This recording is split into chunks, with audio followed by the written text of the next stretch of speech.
Hey guys, tonight we're taking you straight into one of the most bizarre ways American soldiers slept. During the Battle of the Bulge, picture yourself rolling in a jeep through the Ardennes forest in December. 1944.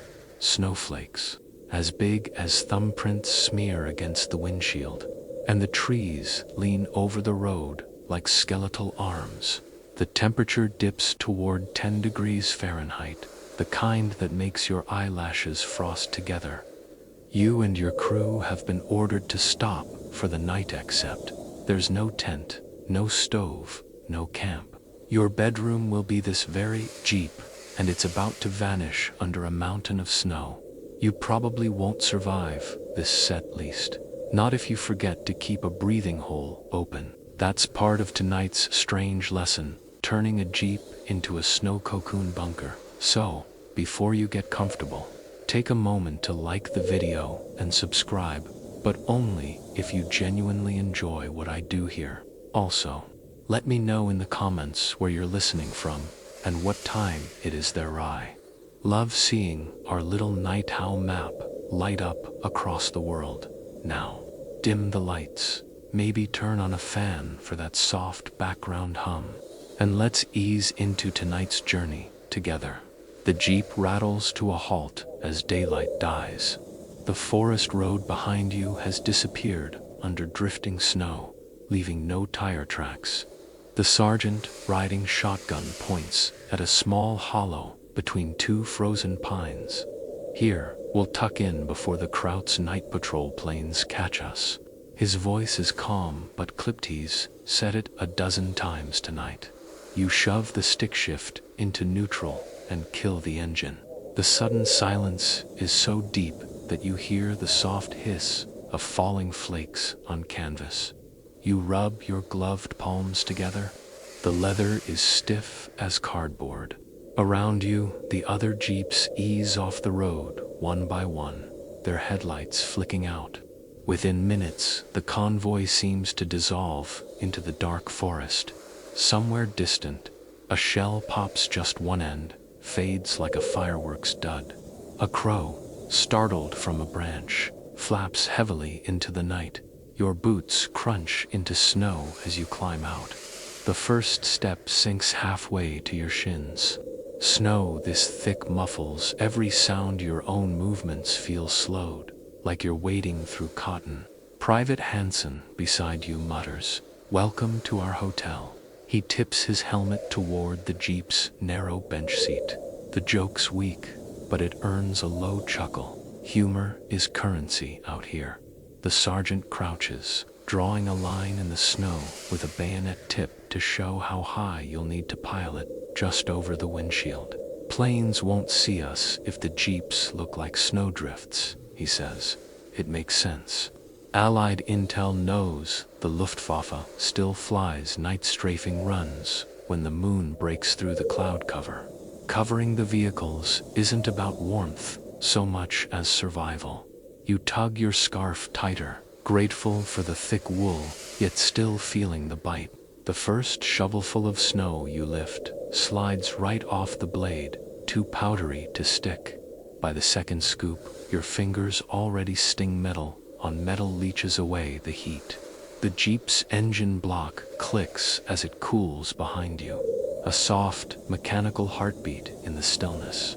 A fox darts across the clearing, no more than a russet streak against white. For a moment, you envy its fur. The animal pauses, nose twitching at the smell of the jeep's lingering exhaust, then vanishes between the trees. You steal a glance upward. The sky is a chalkboard smudged with clouds, hiding the moon. Somewhere above that blank sky, German pilots may be scanning with binoculars. The thought presses on you like an extra weight in your parka pocket by the time you and Hansen stomp down a path around the jeep. Your breath hangs in steady clouds. The air smells sharp pine sap, distant smoke, faint gasoline. You catch yourself listening for engines that never come, ears playing tricks. One quirky fact you've learned: U.S. Army jeeps in winter often had canvas radiator covers strapped over the grill to help the engine keep warm. Yours does too, now stiff with ice. Historians still argue whether those covers helped more with engine efficiency or just trapped extra frost inside overnight. Either way, you'll find out by dawn. Snow piles slowly up around the tires as you work in rhythm. Scoop, dump, pat down with the back of the shovel. Hansen hums a half-remembered swing tune under his breath. The sound is soft, almost absurd in the frozen dark. The tempo keeps you both moving until sweat dampens the wool undershirt at your back. Then the cold seizes that dampness and makes you shiver harder. Your breath fogs your own goggles, and when you swipe them clear, you notice the Jeep is already half hidden. From 50 feet away, it might pass for just another drift, especially once the moon rises. You imagine the aerial viewer, white lump under spruce branches, and feel a prickle of satisfaction. Somewhere in the line of Jeeps, a private starts singing a parody of White Christmas, substituting choice words about frozen boots. It's not particularly good, but in that deep forest silence, it rings out, cheerful and defiant. Someone else answers with a wolf whistle. Then all is quiet again, except for the steady hiss of snow. You pause, leaning on your shovel to catch your breath. Tiny ice crystals cling to your eyelashes, sparkling like cheap tinsel when you blink. For a fleeting second, you remember the warmth of a diner back home, the smell of grilled cheese on a Sunday night, and then the cold rushes that image away in the dark. The sergeant signals for one last check around the Jeep's base. The job isn't done soon. You'll have to seal every gap to make sure no stray light or shine of metal betrays you. But for now, you let the shovel's blade sink into the snow. Flex your aching fingers inside stiff gloves, and glance at Hansen's wide grin, framed in frosted breath, and you think, this might be the strangest hotel check-in you've ever done. The sergeant's breath hangs in a white plume as he waves you closer to the Jeep's hood. His mittened thumb jabs at the outline he's drawn in the snow, a low ridge marking where the top of the drift should reach. That's our ceiling, he mutters. Pile it higher than the windshield. Moonlight glints off glass. His tone makes it sound like you're frosting a giant cake no one wants to eat. You glance at the glass, panes already dulled by the gathering flakes. The headlights are dark and frosted, like eyes closed for sleep. Hansen taps the frozen wiper blade with his shovel and quips, "Guess this guy's ready for bed too." A ripple of low laughter escapes a couple of nearby private stuff. Kind of humor that barely earns energy but makes the cold feel lighter for a moment. Another Jeep creeps past, engine idling low. Its driver raises 2 fingers in a lazy salute, then angles off behind a thick spruce. The convoy's dispersing into the woods, each pair of soldiers hunting a hollow to disappear into. Within a few minutes, you'll look around and swear you're alone until a cough or the metallic thud of a shovel betrays another crew doing the same thing in the next dip of snow. A gust of wind snakes between the trunks, blowing powder into your face and down the neck of your parka. You grit your teeth, clench the scarf tighter. The sergeant crouches again, slicing a trench with the shovel's edge to drain any melted snow that might pool near the tires. Last winter, some of these froze to the axles, he says. Cost us 2 hours of digging and a good curse vocabulary. You and Hansen begin heaving heavy scoops over the hood. The first few collapse in puffs. After a dozen throws, the pile packs down into a solid crust. The canvas top groans slightly as a fresh mound slides against it, sticking like plaster. Frost patterns feathered delicates, pred across the side mirrors. It's pretty, in a way, until you remember you'll be sleeping under that weight soon. The forest is eerily quiet, except for your shovels biting into the drifts. Somewhere off to the east, a branch cracks under its own ice load loud enough to make everyone freeze for half a second. Then the night settles again. That sort of stillness has a strange quality. Every sound feels magnified, yet distant, as if the woods themselves are holding their breath. You wipe a gloved hand across your brow. Even though the air's well below freezing, sweat has a way of sneaking up when you're bundled in layers. The moisture chills quickly against your skin, making you shiver harder as you work. To distract yourself, you mention something you read in a Stars and Stripes clipping. German scouts in the Ardennes sometimes spotted warm Jeep engines on frosty nights because the snow over the hood melted just enough to reveal a dark outline. Hansen grins through a puff of breath. Then we better keep tossing, huh? Don't want to be the world's saddest snow cone. A quirky bit of history slips from the sergeant as he stomps snow into place. You know, he says, during the Russo-Finnish Winter War in 1939, Finnish ski troops buried their sleds and even trucks under snow. Germans learned it from them. Now we're using it on the Germans. You file that await night's human snowdrift. Project has a pedigree older than you thought. By now the Jeep's profile has disappeared beneath a clean white hump. Only the tips of the antenna and the ends of the shovels leaning against the bumper betray what's hidden underneath. It's hard not to admire the illusion. If you didn't know, you'd swear it was just another bank formed by the wind. The sergeant moves around to the back, crouches low, and gestures for you to dig out a small channel near the exhaust pipe. Carbon monoxide's a silent killer, he warns. We'll leave that vent open till we're done with the rest. His words linger in your head. Tonight's sleep might be comfortable, enough to be deadly. While Hansen pats down the upper ridge, you start smoothing the sides with the shovel's flat face, pressing the snow like a Potter Chopin. When the final scoop slides down the far side, the sergeant nods in approval. The Jeep's outline has vanished completely. Good enough to fool a pilot at 500 feet, he murmurs. The words feel like a small badge of honor. Historically speaking, covering vehicles like this wasn't just for stealth. It also offered a surprising bit of insulation. Mechanics later reported that engines sometimes restarted more easily after a night in a snowdrift compared to being fully exposed to the bitter air.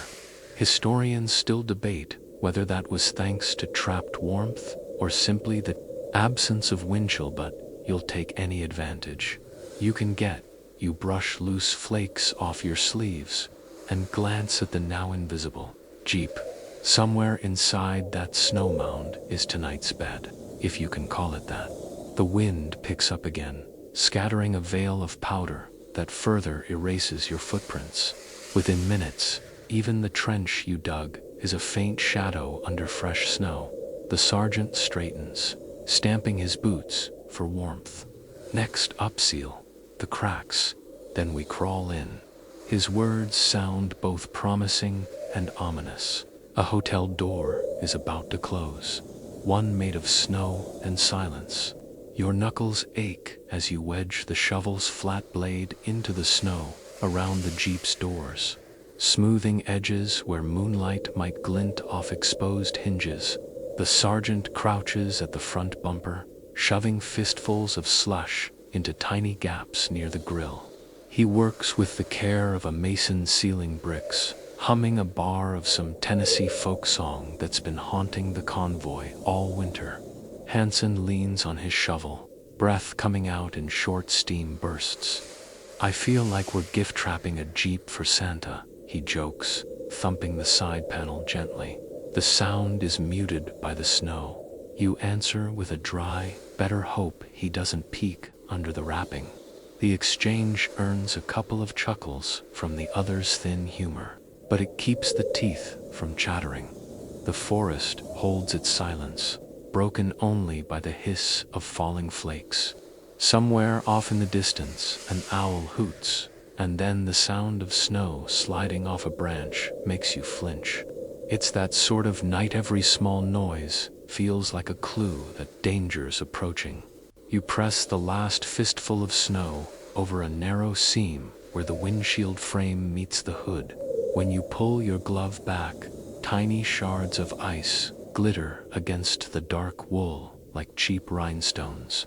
The sergeant inspects the work with a flashlight cupped in his palm to keep the beam hidden. Looks good. Just one thing left, we leave a breathing hole. He gestures to a spot above the driver's side door where a twig pokes through the drift. With the shovel handle, he taps a tunnel the width of your fist straight through to the frigid air outside. The faint draft of wind snakes in instantly. That vent keeps us from turning blue in our sleep, he mutters, using the twig to keep the hole open. The thought makes you swallow hard. Tynet's comfort clearly has rules. A curious detail about wartime field manuals floats through your head. They often advise digging a little chimney-like vent in snow shelters to keep carbon dioxide from building up. The Jeep trick wasn't exactly in any manual, but veterans of cold campaigns, like those who fought in Alaska, brought the idea over. Historians still argue whether this practice saved more lives from suffocation or invited frostbite by letting in extra cold. You'll find out by morning that you step back to admire the finished mound. In the moon-bleached clearing, it looks like a natural snowdrift crouched between the pines. Only the thin antenna tip and that twig vent betray what lies beneath. A mild satisfaction warms you, camouflage complete. Now comes the strange part. Crawling back inside the thing you just buried. The sergeant signals, and everyone lines up to duck under a small flap near the rear. You bend almost double to fit through, careful not to cave the fragile tunnel. The sensation is odd, like slipping into the den of a hibernating bear. Inside, the Jeep's cab is dim and close. The canvas roof droops slightly under the snow's weight, dusted with frost crystals that glitter in the thin beam of a covered flashlight. The air smells of damp wool, cold grease, and faint gasoline. The perfume of winter fieldwork. You slide into the front passenger seat, boots crunching on scattered ice grains that fell from your coat. Hansen squeezes in beside you, knees knocking yours, muttering, "Cozy, huh?" There's a surprising hush in here, the snow wall muffling the forest sounds outside. It's as if the world beyond the Jeep has been switched off. Your gloves brush the frozen dashboard as you adjust your parka hood. The metal feels like solid ice. You half expect your fingertips to stick. You think back to a story you once read about early Arctic explorers accidentally freezing their tongues to iron instruments. You wisely resist testing the myth. Someone outside tosses the last scoop of snow against the rear flap, sealing you in. The Jeep darkens another shade, and suddenly you're aware of your own breathing, steady but louder in the enclosed space. A few heads tilt back instinctively, eyes on the vent hole above the driver's seat, watching to be sure no snow sifts in to block it. The sergeant clicks off the flashlight. The darkness is thick enough to feel on your eyelids. A moment later, a gloved hand cracks open a Karashin's chocolate bar. The paper wrappings crinkle, sounding like thunder. The sweet smell drifts faintly through the cramped air. You suppress the urge to laugh. The scent is absurdly out of place in this frozen bunker. The Jeep creaks as another soldier climbs onto the running board, stomping snow from his boots before squeezing through. The temperature inside seems to rise by a degree, with every body added proof that your snow bunker doubles as a human-powered heater. You rub your arms briskly, noticing how the snow-insulated silence makes your pulse sound louder in your ears. Outside, the world could be ending or maybe just asleep. You wouldn't know the difference. It strikes you that a single candle could probably warm this small space, though no one dares light one. The canvas ceiling drips faintly near the corner, where frost melts from combined body heat. A fat drop lands on your sleeve, instantly chilling the fabric. You imagine that by dawn, the Jeep's metal shell will glisten with a thin lace of ice inside as the moisture refreezes. You glance at Hansen, whose eyes catch what little light filters through the vent hole. "Think we'll sleep at all?" he whispers. You shrugged. "We'll try unless the snow decides to tuck us in for good." The dark swallows your words, leaving only the sound of breathing and the faint ticking of the Jeep's cooling engine. Your muscles finally start to relax as you sink into the stiff seat, adjusting your parka collar like a makeshift pillow. The cold's still there, biting at your ears and fingertips, but the sense of being hidden under layers of snow out of sight from the sky offers a strange comfort, like pulling a blanket over your head as a kid in that heavy silence. Your mind drifts to the thought that tonight the Jeep has become both foxhole and bedroll, both armor and coffin. The irony makes you smirk in the dark. Some hotel room service is just a canteen cup of snowmelt water. A faint clink as someone outside sets the last shovel down signals the end of the work. The sergeant's voice comes soft but steady through the dim. "That's it. Everyone settle in. We've done all we can." The words feel like a curtain falling on the first act of a long, cold night. The first thing you notice after the flap seals shut is the way the air changes. It's still cold, no mistaking that, but it's different from the sharp, biting cold outside. The snow walls muffle the wind's whistle, so the chill feels thick and quiet, like being inside a walk-in freezer after the fan stops. Everyone shifts, tugging knees up to conserve whatever warmth they have. Boots knock against gearboxes under the seats, and a muffled curse echoes in the dark when somebody bumps an elbow on the metal dash. You pull your scarf higher to your nose, trying to keep your breath from fogging the inside of the windshield that's now just a slab of snow. The sergeant reaches over your shoulder and taps the small vent hole above the driver's seat with the tip of his glove. A faint draft leaks in icy but oddly reassuring proof that there's still a connection to the outside world. "Leave that open," he says, in a voice low enough to sound like a bedtime reminder. "We don't want to end up like the guys in Bastogne last winter. Whole squad sealed their tent to tighten wake up." You shift uncomfortably. The warning sits heavy.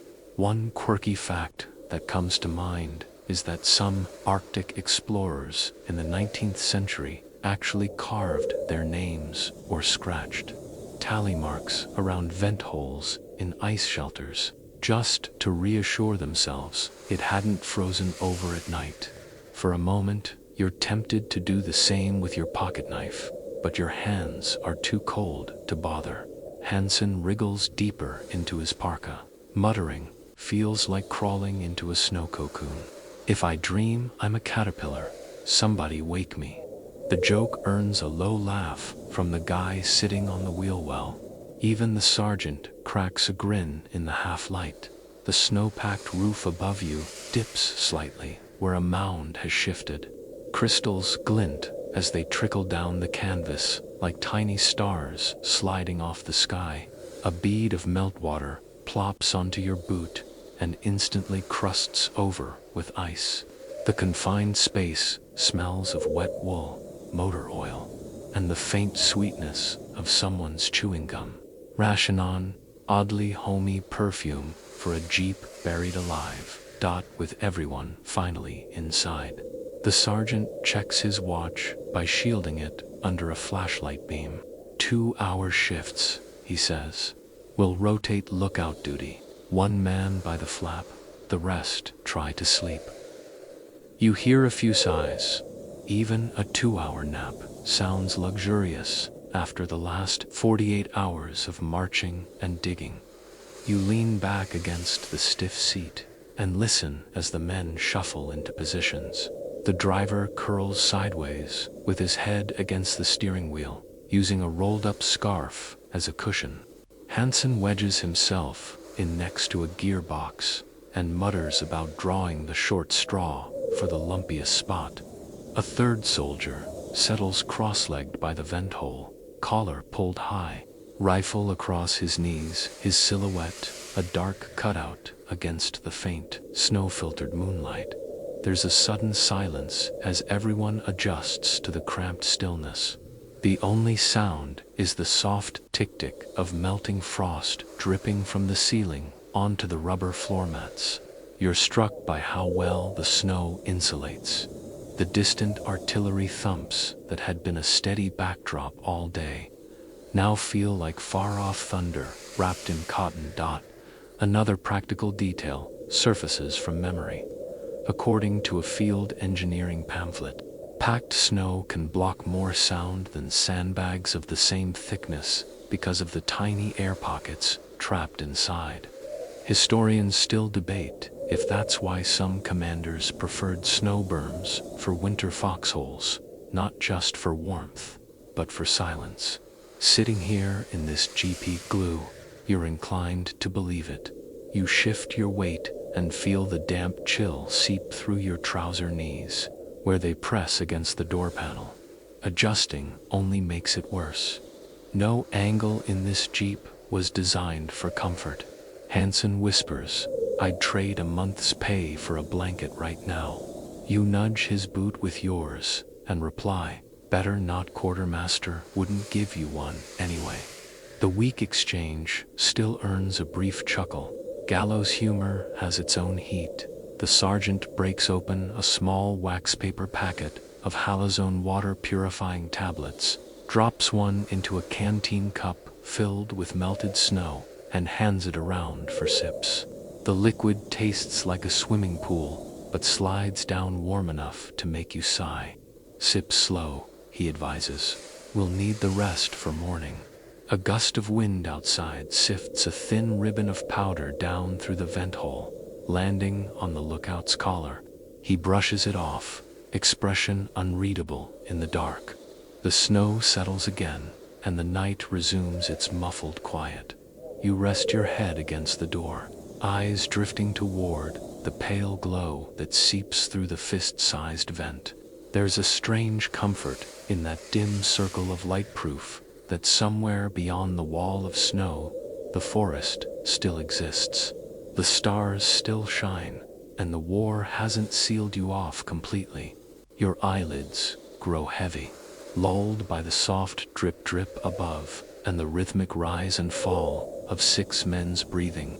Before sleep fully claims you, a final odd thought crosses your mind. Somewhere overhead, perhaps only 1,000 feet up, a German pilot could be gliding past right now, scanning the forest floor, and to him, you're just another snow mound beneath the pines.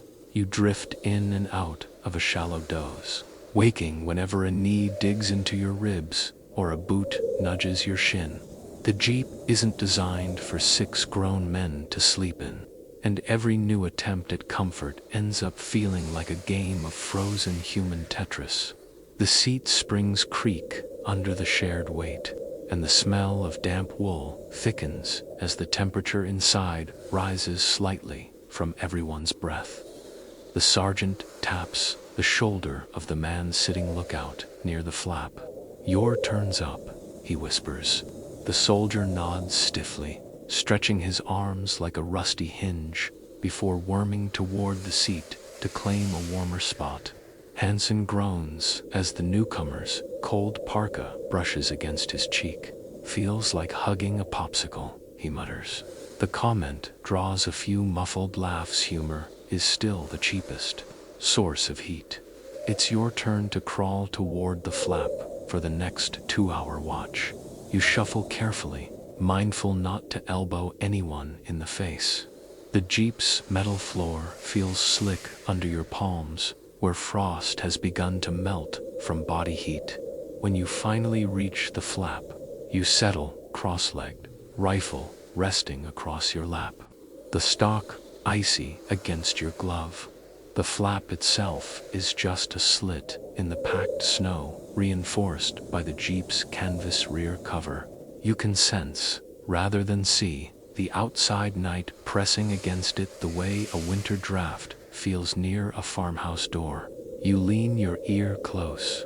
The forest is a hush of snow settling on branches, distant wind sighing through pine needles, and once in a while the muted crack of a tree limb snapping under ice. A few minutes pass before you realize how strangely insulated you feel. The snow muffles everything. The rumble of distant artillery is barely more than a tremor, and even the shuffle of boots outside someone from the other. Jeep bunkers repositioning sounds like it's happening under a blanket dot. To keep yourself awake, you count breaths. The others are asleep, or at least pretending, breathing in a steady chorus of foggy clouds that merge and swirl near the roof before condensing as frost on the canvas. Tiny droplets glisten in the dim beam of moonlight sneaking through the vent. A single drop swells until it falls with a plop on the steering wheel and freezes. There, in a perfect bead. You remember reading in a wartime manual that condensation was a major enemy in winter quarters. Frost would collect on metal, then melt when stoves were lit or when enough men breathed in a closed space, corroding radios, even rusting ammo clips. Here you have no stove, just lungs. Still, the droplets creep toward the dashboard where a spare field radio sits in a cloth wrap. You brush a trickle away with your sleeve, leaving a faint wet smear that quickly stiffens with ice. Hansen stirs and mutters something unintelligible in his sleep, pulling his parka tighter. His helmet slips forward and taps the glassless window frame. Now just a snow-packed wall. He grimaces without opening his eyes and shifts again. You wonder if he's dreaming of his parents' heated porch back in Ohio. He once mentioned it smelled like cinnamon toast on winter mornings. The thought makes you hungry. Your stomach grumbles at the memory of food, prompting you to fish in your jacket pocket for the last of a rations biscuit. The dry cracker crumbles in your mouth, chalky but welcome. You chew slowly, savoring each grainy bite while trying not to wake anyone with the crunch. A sliver breaks off and drops onto the Jeep floor, immediately disappearing into the frost. Minutes drag on. You glance at your watch, but the faint glow of the dial seems to crawl backward. 2 hours in this quiet feels longer than a full march. To keep your brain active, you hum the first line of Moonlight Serenade under your breath, the notes trembling like the cold in your voice. It's barely audible, but the tune fills the heavy silence. A quirky memory bubbles up from basic training. A corporal once claimed that humming at night could keep frost from forming inside your nostrils because it kept the air vibrating. Historians, at least the ones who bother to write about such small human habits, still debate whether that's true or just another soldier's myth born from boredom. Either way, the soft vibration comforts you. The sergeant shifts in his cramped seat and clears his throat. "You awake over there?" he asks, quietly. "Mostly," you answer. "Good. Keep an ear out. Krauts sometimes sends scouts in quiet." You nod, even though he can't see you in the dim. The word scouts prickles at the back of your neck. The idea of enemy boots crunching just outside the snow wall while you sit silent inside makes your palms sweat despite the chill. Time crawls forward. The vent hole whistles faintly as the wind picks up outside, sending a thread of frigid air that snakes down the back of your neck. You hunch deeper into your scarf, wishing for the warmth of the cramped seat again. A tiny swirl of powdery snow drifts in through the vent and lands on your rifle barrel, melting instantly into a single shimmering bead. You shift your weight to ease a cramp in your hip. The movement makes the Jeep creak softly, and for a heartbeat, you're afraid the snow wall might slide off the roof. It holds. The sound wakes Hansen again. He cracks one eye open, grumbles, "We still alive?" You whisper back, "Depends on your definition of alive." His eye closes again with a faint smirk on his lips. Eventually, you switch legs, rubbing your gloved hands together for warmth.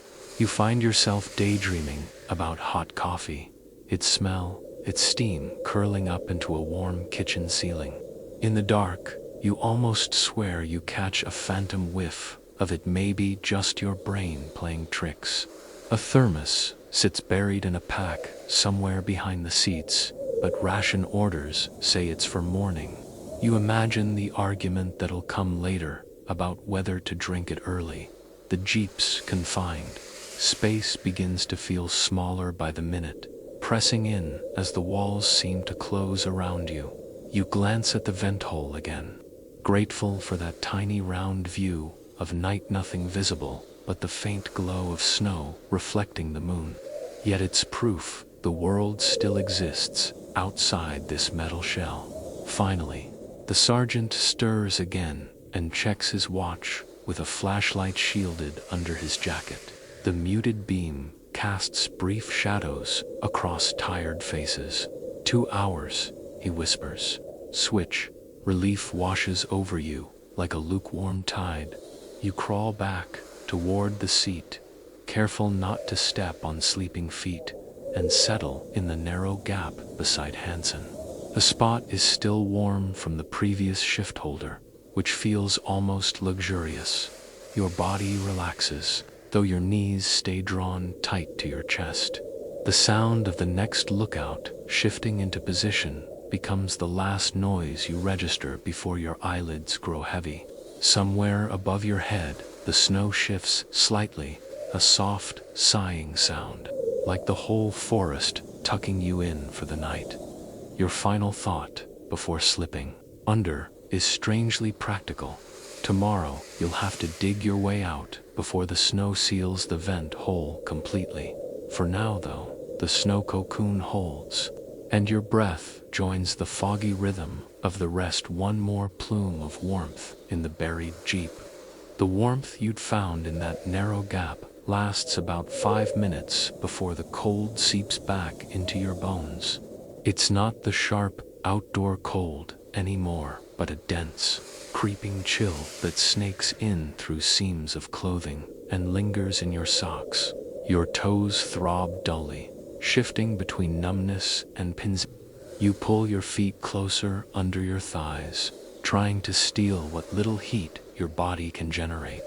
The Jeep groans as someone changes position. The sound is faint, but in the hushed cocoon, it's loud enough to wake Hansen. He blinks, hair stuck to his forehead with damp frost, and mutters, "We still in our den, or did the snow eat us?" You give a weak smile and answer, "Both." The response gets a soft chuckle before his head drops back against the seat. The lookout, by the flap, shuffles restlessly, trying to keep circulation in his legs. He rubs his gloved hands together and breathes into them, producing tiny puffs of vapor that glow briefly when they pass under the vent's moon-filtered light. A breeze sneaks in through the vent, colder now that the night has deepened. Each gust carries a faint scent of pine and distant wood smoke, the only reminder that somewhere nearby, other men huddle by small, hidden fires. You draw your scarf higher and close your eyes, willing sleep to come. It doesn't. Instead, you listen to the soft ticking of cooling metal in the dashboard, to the slow exhale of the man beside you, to the occasional rattle of gear under the back seat when someone shifts. The snow walls make every sound close and intimate, almost like being underwater. An hour slips by like that, half dreaming, half listening in, till the sergeant taps your knee with his mitten. "Rotate," he whispers. Hansen grumbles as you prod him awake. His face is etched with pillow-shaped creases from the folded sleeve he's been using as a cushion. "Guess I'm on guard duty," he sighs, untangling himself from the cramped knot of limbs and crawling to the flap. You slide sideways into the warm hollow he's left behind. It's surprisingly comforting, the residual heat of another human body pressed into the canvas seat. You tuck your knees up and try again to rest. The smell of damp wool mingles with the faint metallic temps of the Jeep's steering column. It's oddly familiar by now, almost like the scent of your winter coat at home after a day of sledding. Just as your eyes begin to flutter shut, a muffled thud echoes from somewhere outside, maybe snow sloughing off a pine bough, maybe something else. Everyone stiffens for a heartbeat, listening. The lookout leans forward, ear nearly pressed to the flap, then shakes his head and mouths, "Just snow." You exhale slowly, letting your shoulders relax. A quirky detail surfaces from the back of your memory. Some Finnish troops in the winter war used to pack the snow so tightly around their dugouts that falling branches would bounce off without noise. Historians still argue whether that made them safer or deaf to warning sounds. Tonight, you're grateful for any silence at all. Hansen settles near the vent with his rifle across his knees. He keeps rubbing his gloves together, the faint squeak of leather on wool punctuating the otherwise steady rhythm of breathing inside the Jeep. The sergeant shifts again, muttering under his breath about the ache in his hip. No one answers. Everyone's too tired to offer sympathy.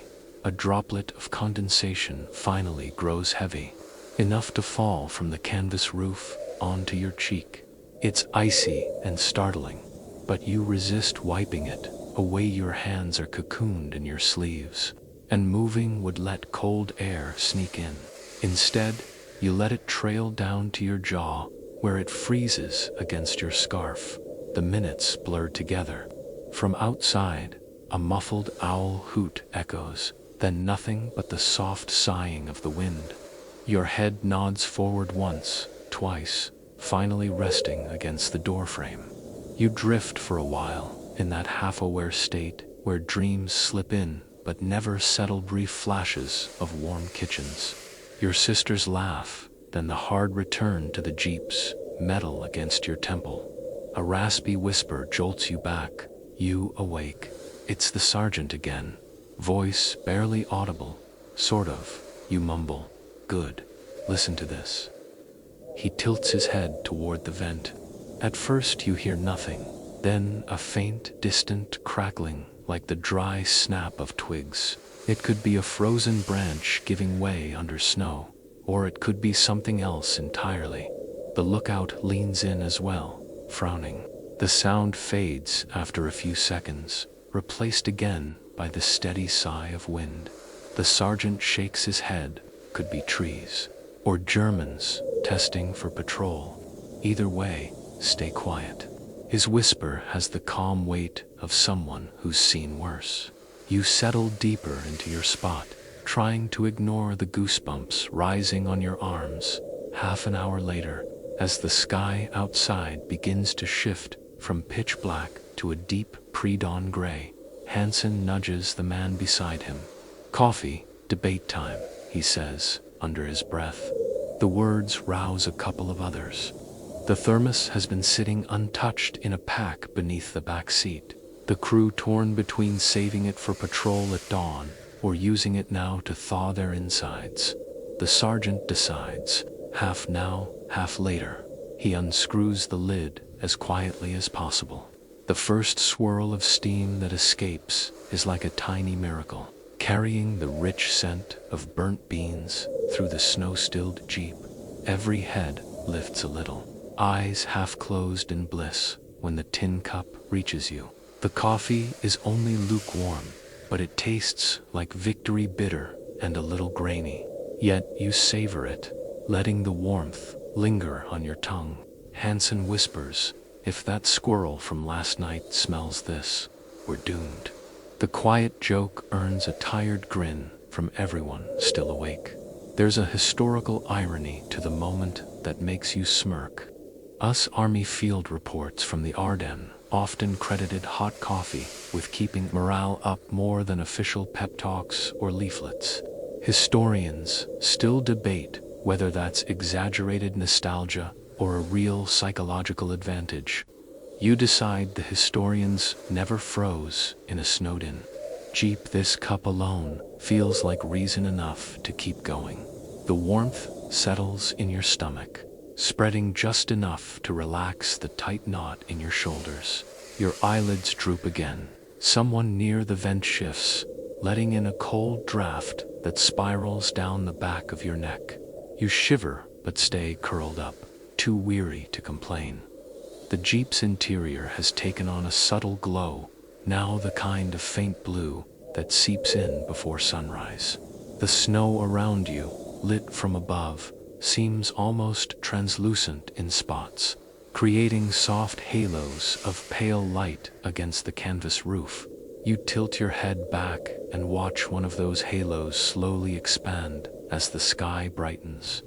The lookout clears his throat quietly, breaking the spell. "Another hour and we'll have to start digging her out," he says. His voice is a reminder that the snug cocoon is temporary. Soon it'll be shovels again, stiff fingers, and the wide-awake threat of daylight patrols. For now, though, you let yourself drift once more. The jeep hums softly with the sounds of breathing, the occasional creak of gear, and the distant memory of coffee still lingering in the air. As your thoughts slide toward sleep, you realize that despite the cold, the cramped limbs, and the lurking danger, there's something strangely comforting about the snow-buried jeep. Like the forest itself has decided to shield you for just a little while longer. By the time your eyes flutter open again, the world outside the jeep is still cloaked in darkness. But something feels different. The air inside has grown slightly warmer, a thickened, humid warmth that clings to your skin beneath the wool layers.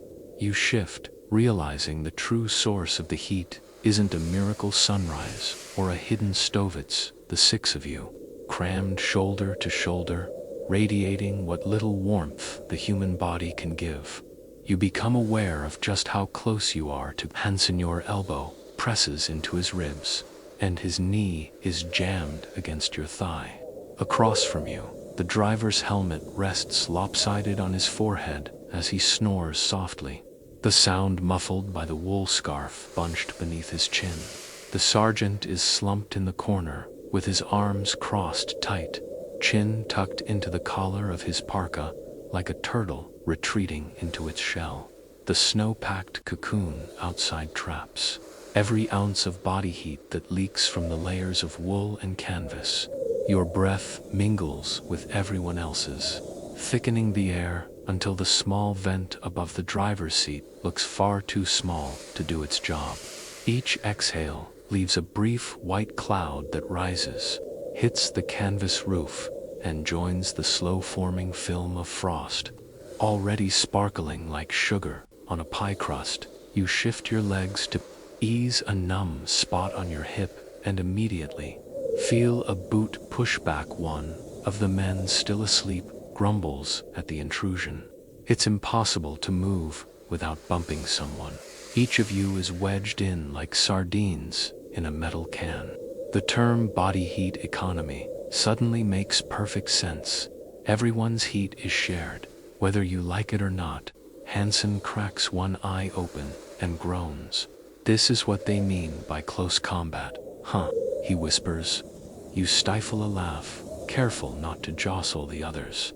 The sergeant, eyes still closed, mutters, "Shut up, and save the jokes for daylight. The exchange earns a few muffled chuckles anyway, proving that even in the dark, humor helps fend off the cold. A little condensation drips from the roof onto your wrist. The droplet is surprisingly warm at first, then chills as it seeps through your glove. You think of how strange it is to have water dripping in a place where everything else is frozen, like the Jeep is sweating from the combined effort of keeping you alive. Your back presses against the Jeep's door panel, and the metal is still icy despite the trapped heat. Every breath you take fogs your scarf, dampening the wool. The smell inside the Jeep is a mixture of wet wool, pine-scented snow melting on gloves, and the faint metallic temps of rifle oil. Oddly enough, it's not unpleasant. It's the smell of soldiers in winter, raw but familiar. The driver stirs in his sleep, mumbling something about home. His words dissolve into a snore. You glance at the others' faces softened by sleep, but pale in the dim glow that filters through the vent. Everyone looks younger, with their helmets off and eyes closed, like boys in a cabin after a snowball fight. You wonder how many of them will still be here when the winter ends. A quirky historical thought pops into your mind. You recall reading about Napoleonic soldiers in the Russian campaign who survived blizzards by huddling 3 or 4 to a horse blanket, using each other's body heat as their only furnace. Historians still debate whether those close quarters helped more than hurt. Some claim it saved lives. Others say the shared dampness invited frostbite and disease. In this Jeep, you suspect both might be true. The lookout near the flap shifts, stretching his legs as far as space allows, and whispers, "Anyone awake enough to swap?" His voice is hopeful but resigned.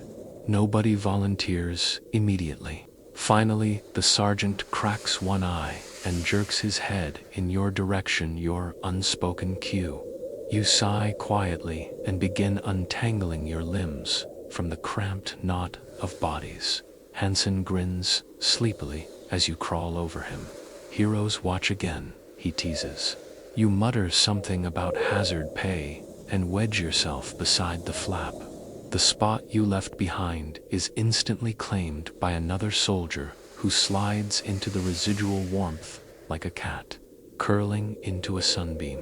The flap is cold to the touch, stiff with frozen condensation, but sitting near it lets you feel the faintest draft of outside air. The contrast is refreshing, almost welcome after the humid closeness of the bench seat. You peer toward the vent hole.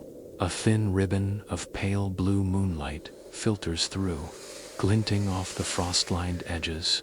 You huddle with your rifle across your lap and settle in to watch over the group. The air at the vent carries scents of the world beyond pine, frozen earth, a hint of distant wood smoke that teases you with the idea of a fire somewhere.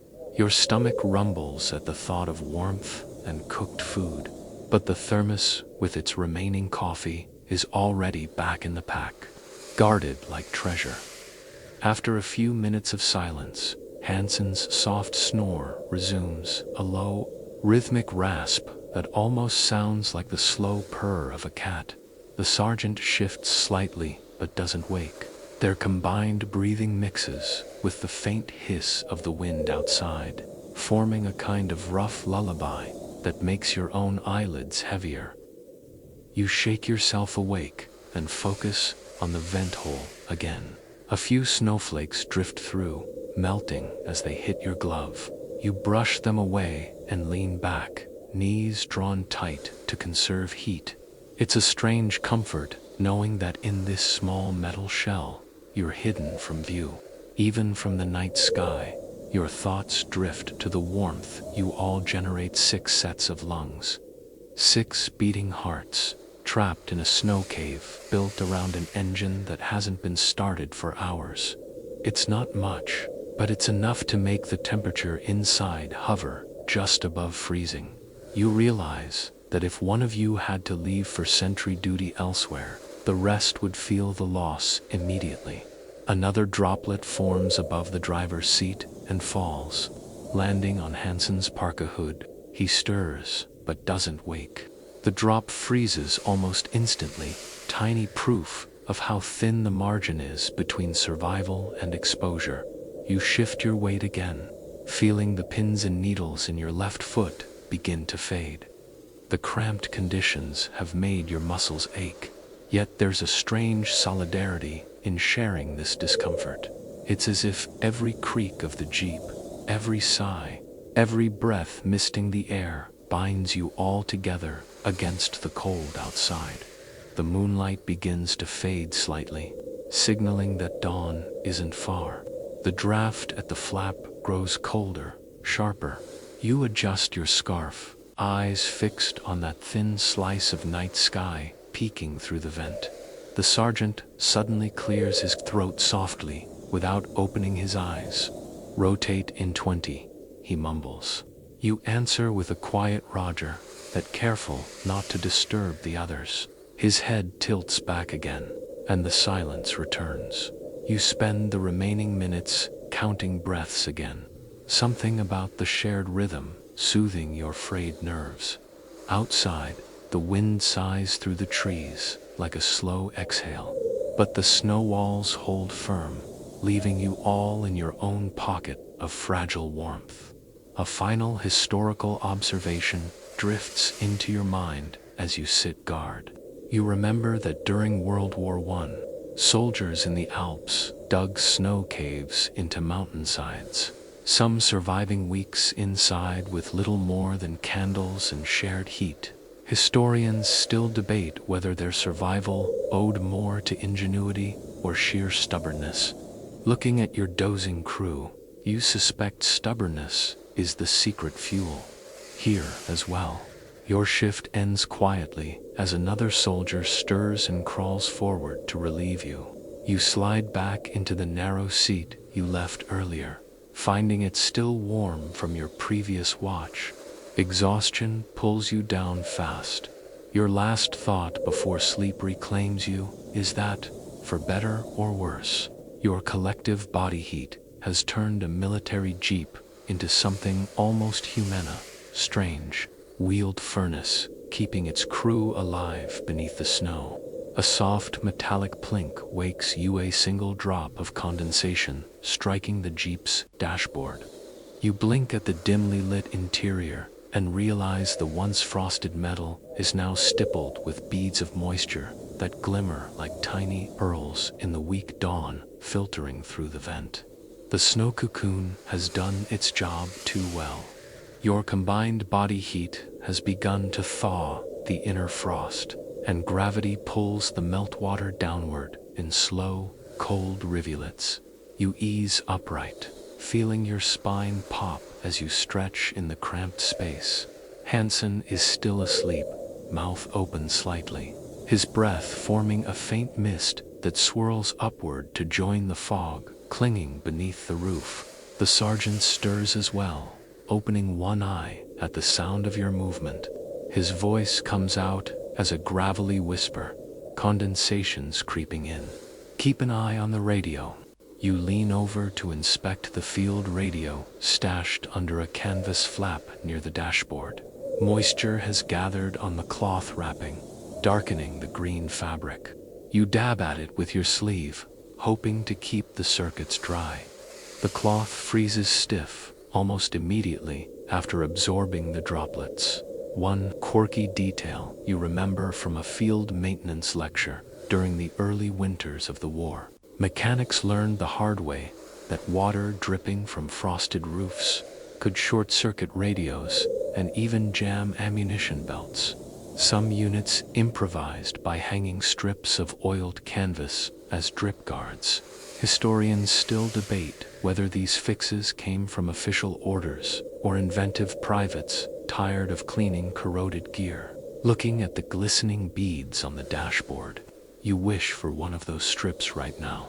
The driver wakes with a groan, rubbing his hands together. Feels like we slept inside a wet refrigerator, he mumbles. His complaint earns a muffled laugh from Hansen, who's just rolling over, hair sticking out in frosted tufts. The shared discomfort has its own humor. Each of you looks like you've been caught in an overnight freezer experiment. You notice the frost on the inner windshield is thinning in patches where the snow has started to melt against the glass. A small trickle runs down toward the glove box, disappearing into a seam. You wipe it away with a gloved thumb, feeling the cold bite through the wool. Don't let it drip on the ammo box, the sergeant warns quietly, nodding toward the crate wedged against the passenger side wheel well. Last thing we need is soggy cartridges freezing together. His words carry the weight of experience, the kind of practical knowledge you only gain after a few brutal winters at war. A gust of wind outside rattles the vent hole, sending a new spray of powder down like sifted flour. The lookout on duty brushes it off his collar and mutters something about wishing for a proper roof. The rest of you chuckle softly, careful not to waste energy on bigger reactions. Your stomach growls loud enough to earn a raised eyebrow from Hansen. Field ration breakfast, he suggests, fishing into his pack. He produces a tin of processed cheese spread and a crumbling biscuit from the rations. The smell is faintly sour, but oddly inviting. He offers it around, and everyone breaks off a bite in silence. Halfway through chewing, you catch a flicker of movement at the vent, a small shape darting across the mound of snow outside. You lean closer and catch sight of a red squirrel clambering along the Jeep's snow-covered hood. Its tiny paws leave a dotted trail as it stops to sniff at the vent opening. For a heartbeat, the creature locks eyes with you, whiskers twitching, as if debating whether to come inside. Then it bounds off, vanishing into the pines. Hansen grins around his biscuit. That little guy's smarter than us. He's got a tree for a house.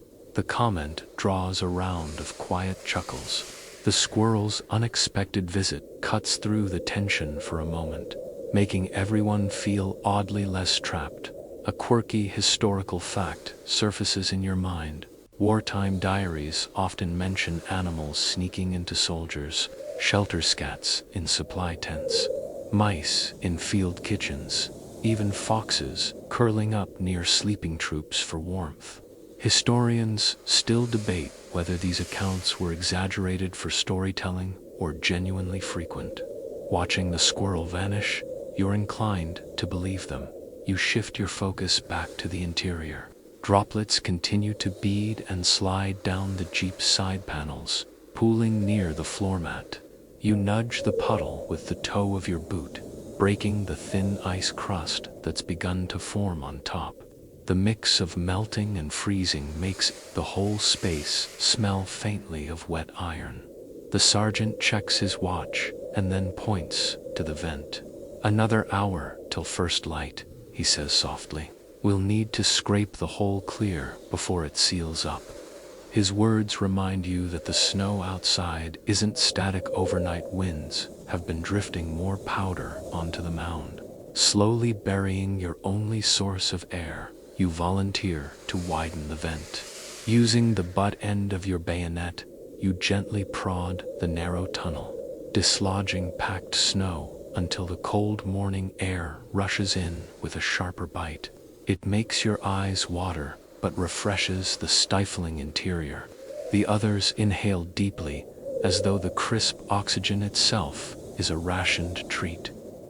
The driver fishes a crumpled letter from his breast pocket, smoothing it carefully with stiff fingers.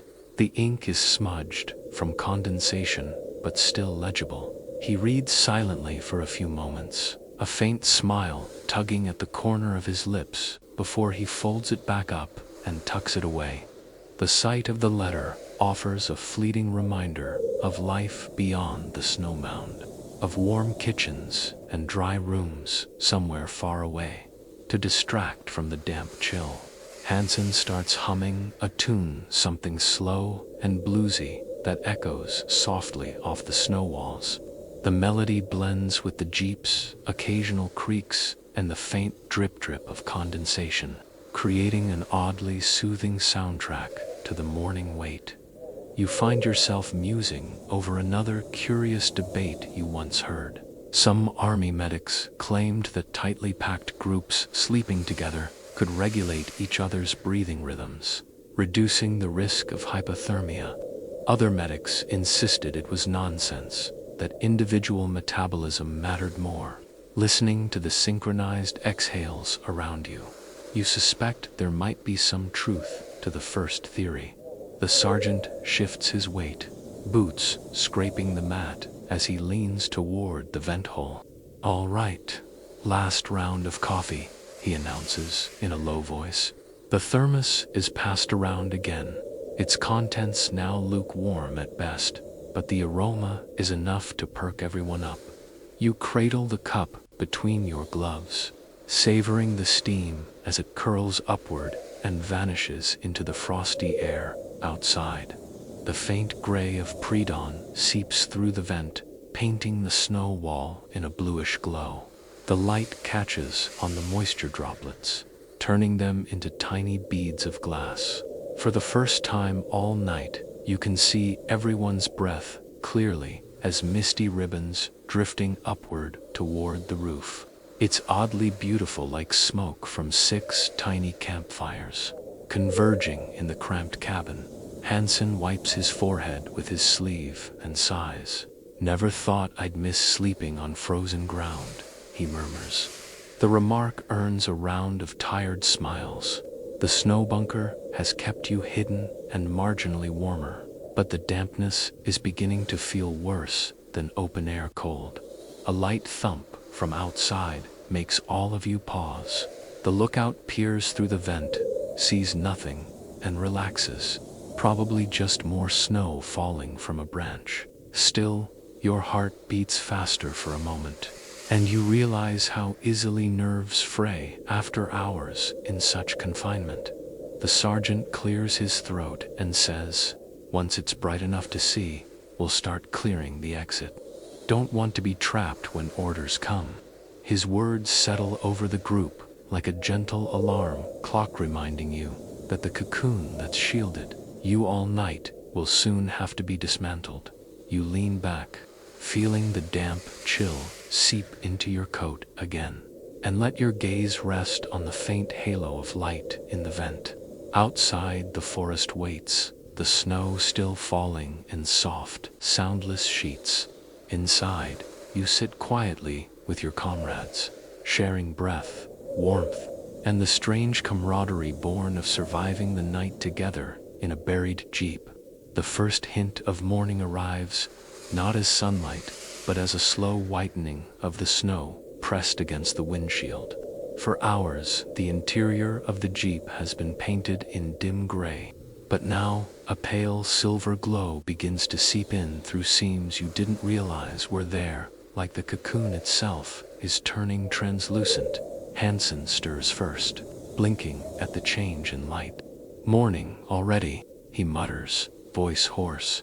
"Doesn't feel like we slept at all." The driver grunts in agreement, rolling his shoulders to chase away the stiffness that comes from hours of curling into an unnatural knot. Every man inside seems older than he was the night before, backs stiff, eyes ringed with fatigue. The sergeant straightens slowly, stretching his arms as much as the cramped space allows. "Before we dig out," he whispers, "we eat something." His hand gropes for the small brown carton of rations tucked behind the seat. The box crackles as he opens it, revealing the predictable spread: a dry biscuit, a chocolate disc, a pouch of powdered lemonade no one ever wants. The ration chocolate is divided into careful squares, passed from glove to glove like a precious artifact. Hansen snaps his piece in two to share with the driver, joking, "Romantic breakfast for two." The humor lands just enough to draw half-dash smiles. You take your share and notice how waxy the chocolate feels against your cold fingers. It tastes sweet and gritty, sticking to your teeth, but in the damp chill of the Jeep, it's as good as a bakery treat. One soldier tries to tear open the lemonade packet, sniffs it, then folds it closed again with a look of regret. "No way I'm drinking that cold," he mutters, while the group chews in silence. The squirrel from the night before reappears at the vent hole, nose twitching. It peeks in as if invited to breakfast, then scampers off again when Hansen makes a mock growl. The fleeting visit sparks a round of quiet chuckles. It's surprising how much a tiny animal can soften the morning mood. After the meager meal, the sergeant taps his watch. "Still an hour before we get digging. Rotate, look out, till then." The driver volunteers and crawls forward, rubbing condensation from his helmet brim as he settles near the flap. His boots crunch against the thin sheet of ice that has formed overnight on the floor mats. You lean back again, eyes drawn upward to the roof where droplets tremble, ready to fall. The once fluffy frost has shrunk to small glittering patches. Each drop that falls lands with a sound just loud enough to mark time plink, a steady metronome that makes the silence seem deeper. The air is damp, thick with a blend of wool, metal, and melted snow. It clings to your throat as you swallow, making you long for a hot drink. Someone coughs softly, and the sound echoes off the metal walls like a muted drumbeat. Hansen tries to lighten the mood. "If we're still stuck in here by lunch, I'm gonna carve my initials in the snow wall." The sergeant raises one eyebrow. "You'd just end up carving through to the outside. Better keep your autograph for a tree." The exchange is enough to make a few shoulders shake with quiet laughter. A quirky historical tidbit crosses your mind. Diaries from soldiers in the Ardennes sometimes mention using pencils to doodle on Jeep dashboards during long waits, leaving behind sketches of pinup girls or hometown skylines.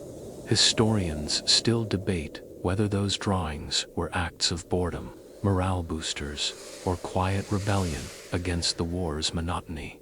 You run a finger over the damp dashboard, tempted to scratch something yourself, but think better of it. The metal is too wet to keep a mark. The lookout tilts his head toward the vent. "Hear that?" he whispers suddenly. Everyone stills. At first, there's nothing but the faint hush of wind sliding over the mound. Then you catch it. A distant, hollow thump like a log falling on packed snow. The sergeant gestures for silence, listening intently. The sound fades, replaced by the sigh of pine branches. After a long minute, he exhales. "Probably just snow off a tree. Keep listening anyway." The incident leaves a trace of tension in the cramped Jeep. Shoulders stiffen again. Eyes linger on the vent as if it might reveal what's outside. The fragile sense of safety provided by the snow walls feels thinner now, as though the forest could reach in at any moment to shake off the unease. Hansen pulls from his coat pocket a tiny deck of folding cards, frayed and nearly falling apart. "Best way to kill time," he says with a grin.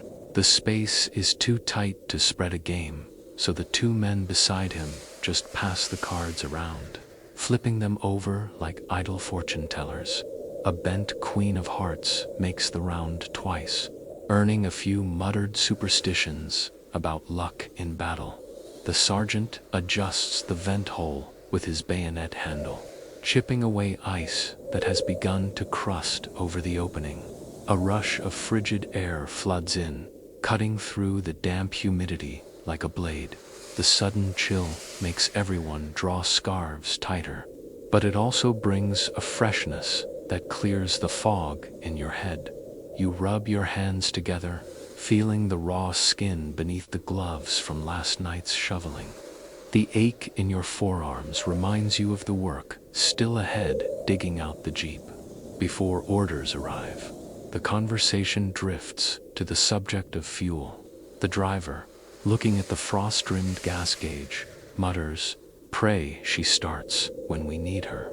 The sergeant nods grimly. Engines don't like sleeping in snow any more than we do. A quirky fact pops into your thoughts. Later reports from the Ardennes claimed that snow-buried engines sometimes restarted more easily because the packed snow insulated them from extreme wind. Mechanics disagreed. Some swore it saved battery power. Others said it was just luck. Historians still argue about it, but you silently hope the snowdrift has been a blessing in disguise. As the gray light strengthens, the Jeep's interior becomes more defined. You can see each man's breath as distinct wisps that rise, twist together, and vanish into the damp ceiling. The glow is soft, almost ethereal, giving the cramped cabin the look of an old black and white photo slowly coming to life. You stretch your legs as much as possible, knocking your knee against the ammo box. Hansen shakes his head and smirks. "Quit playing kick. Some of us are trying to nap." You grin faintly, unwilling to apologize for a moment of blood returning to your limbs. Another droplet breaks, loose from the roof, and lands on the thermos lid with a hollow tink. The small sound draws everyone's eyes for no reason other than boredom. It's strange how, in confinement, the smallest noises take on outsized importance. The sergeant checks his watch again and finally declares, 10 more minutes, then we shovel."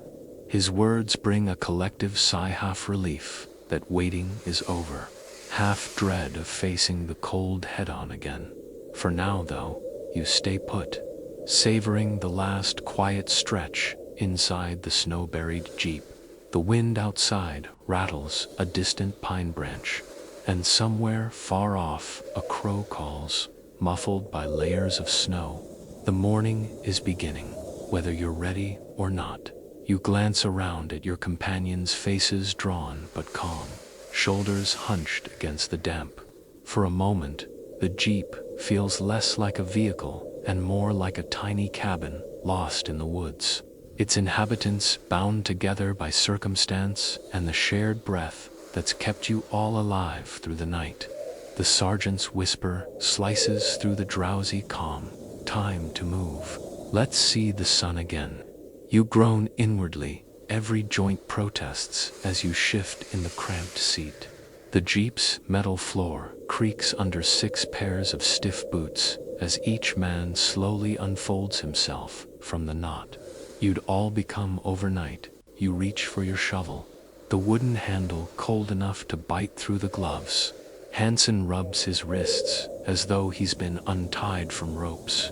"Next time," he mutters, "I'm sleeping on the hood." The driver snorts. You'd be an icicle by midnight. The small exchange breaks the silence as the group starts to stir like a waking bear in its den. The flap at the back of the Jeep is crusted with a thin shell of ice, sealed from hours of packed snow settling overnight.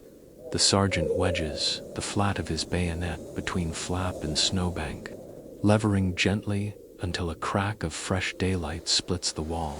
A puff of frigid air rushes in, sharp enough to make you flinch. After the damp warmth of the bunker, it feels like sticking your face into a freezer.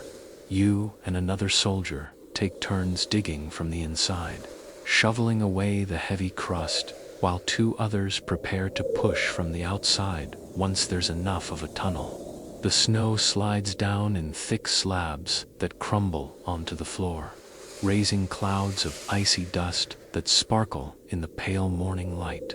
The first shove opens a ragged window onto the Ardennes dawn. The forest looks almost unreal, an expanse of snow-frosted trees, their branches sagging under night's accumulation, glowing faintly pink where the rising sun just begins to reach them. No sign of movement, no sound, except the faint whisper of wind weaving through the pines. A rush of fresh air floods in, carrying with it a crisp scent of pine resin and the distant smell of smoke probably from some hidden Allied campfire. The group inhales greedily, as though starved for the outdoors. Hansen mutters, "That's the best breakfast smell I've ever had, pine and cold air." One by one, you crawl out of the half-dug opening, knees and elbows scraping against icy snow as you emerge. The outside world is shockingly bright after the dim cocoon. You squint at the whiteness that surrounds you, so vivid it seems to hum in the early light. The jeep, now half exposed, looks strangely fragile, like a hibernating animal disturbed midst.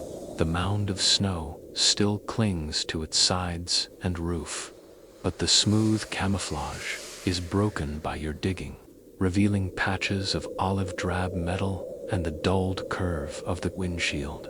The sergeant instructs two men to clear the rest of the mound away from the exhaust pipe and tires. "We need her ready to roll when orders come," he says, his breath clouding in the frosty air.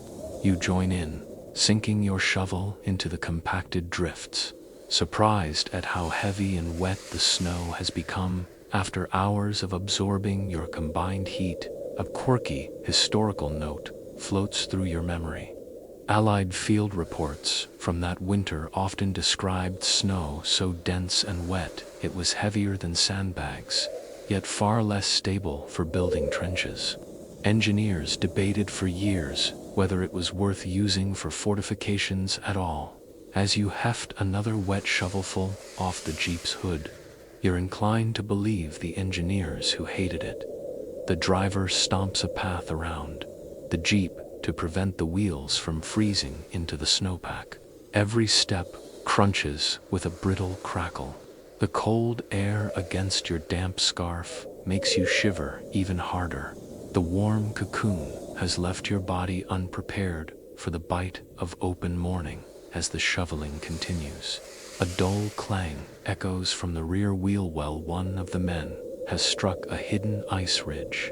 He chips at it with the bayonet tip until the frozen lump splits free, revealing the tread beneath. "Better now than later," the sergeant mutters approvingly.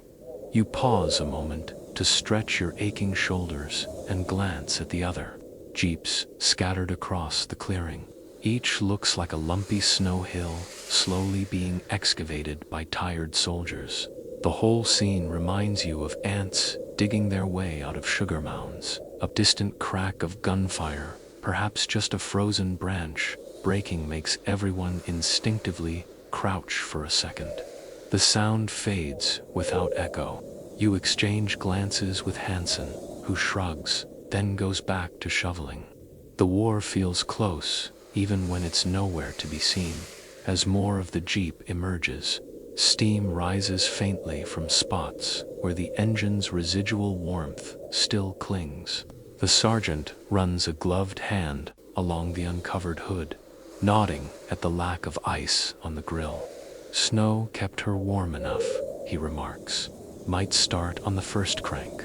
You catch your reflection in a patch of thawed metal, a pale, tired face with frost-crusted brows and lips chapped raw. You look older than you did yesterday. Hansen sees you staring and quips, "At least you've got that heroic winter war look going." You laugh, though it comes out as more of a wheeze. One soldier produces a small folding entrenching tool and starts widening the trench around the tires so the jeep can move without skidding. The work is slow. Each chunk of snow is dense as packed flour, and your muscles ache from the hours spent buried beneath it. A quirky debate you once heard among veterans crosses your mind. Some claimed that snow burial kept engines warm enough to avoid freezing oil. Others swore it was superstition and that any jeep left overnight was doomed to sputter. Historians still argue about the science, but you silently root for the believers, anything to save you from another hour of cranking a stubborn engine. The radio crackles suddenly, startling everyone. A burst of static. Then a clipped voice rattles off coordinates, and an order for the convoy to prepare for movement within the hour. The sergeant leans in to listen, nods once, then signals you all to start packing up as you shoulder your rifle and gather the few belongings scattered in the Jeep's cab. You take one last glance at the vent hole that saved your breath through the night. The twig you'd used to keep it open still juts from the mound's remains, now coated in frost crystals that glitter like tiny shards of glass. You consider pocketing it as a souvenir, but leave it where it stands, an unmarked monument to last night's strange lodging. Hansen claps you lightly on the shoulder. "Guess the hotel's closing," he says with a crooked smile. "No tip for room service." You chuckle. The sound thin in the cold air, but genuine. The sergeant's voice cuts in. "Warm the engine again. We move soon." The driver climbs in and turns the key. This time, the engine rumbles to life without hesitation. Exhaust puffing upward in white plumes that curl through the still morning like smoke signals. The sound is oddly reassuring, a mechanical heartbeat against the silence of the snowy woods. You climb back into your seat, rifle propped against your knee, and watch as the exhaust drifts skyward. Beyond the clearing, the forest stretches out in endless white. Somewhere out there, the enemy waits. But for now, the Jeep's low growl and the camaraderie of your squad feel like enough to hold the world at bay. The sergeant looks over the crew and nods once. "We survived the night. Let's make sure we survive the day." No one answers, but the determined set of their jaws is response enough. You tug your scarf higher, glance one more time at the fading snow mound that served as your bunker, and brace yourself for whatever the forest and the war will bring next. The engine's low rumble fades as the sergeant cuts it again to conserve fuel, leaving only the hush of the snow-laden woods. Inside the Jeep, a few of the men slump back into their seats, trying to steal a few last minutes of rest before the convoy moves out. You lean against the cold metal doorframe, eyes half closed, and let your thoughts drift not forward to the coming patrol, but backward, toward home. The cold makes it hard to remember warmth. You try to picture the radiator in your parents' hallway back in Pennsylvania, the old clanking pipes that hissed and popped when the heat came on. The memory seems almost unreal against the present smell of damp canvas and gun oil. You imagine curling on the carpet by that radiator, boots drying on the tile, the scent of wet wool filling the house. The image is so vivid, you almost hear the crackle of it until the Jeep creaks beneath you and the illusion shatters. Hansen nudges you with his elbow. "You were drifting," he whispers. His grin is faint but kind. "Dreaming of a bed. Radiators, you admit," and he chuckles. "Man, I'd settle for a camp stove." The driver yawns so wide his jaw pops, then pulls his helmet down over his eyes. A few others follow suit, hoping for 10 more minutes of half sleep. The sergeant stays alert, perched near the radio, pencil poised over a small pad in case new coordinates crackle through. The Jeep has grown quiet, except for the occasional drip of thawing frost. Tiny beads roll down the inside of the windshield, tracing paths through the thin layer of grime. You watch a droplet slide slowly toward the glove box and think about how absurd it is that water has become a constant character in this night's story. Frozen, melted, dripping, threatening radios, clinging to scarves. The seat beneath you feels clammy.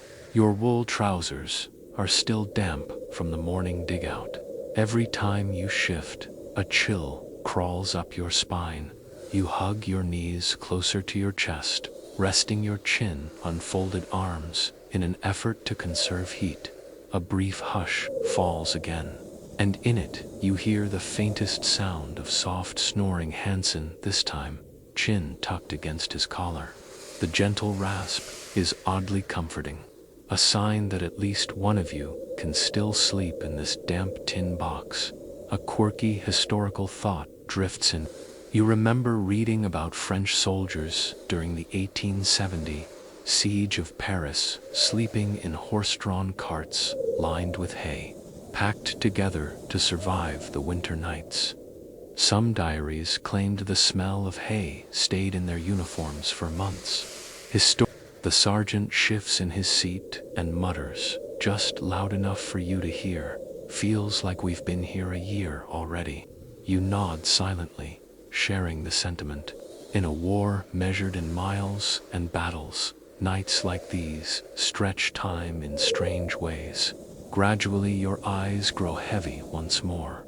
You adjust your scarf under your chin and lean your head against the door's icy panel, letting the rhythm of breathing and the soft patter of snow lull you into that thin, floating space between wakefulness and sleep, where the Jeep feels less like a vehicle and more like the quiet heart of the frozen forest itself. A faint scraping sound wakes you before dawn.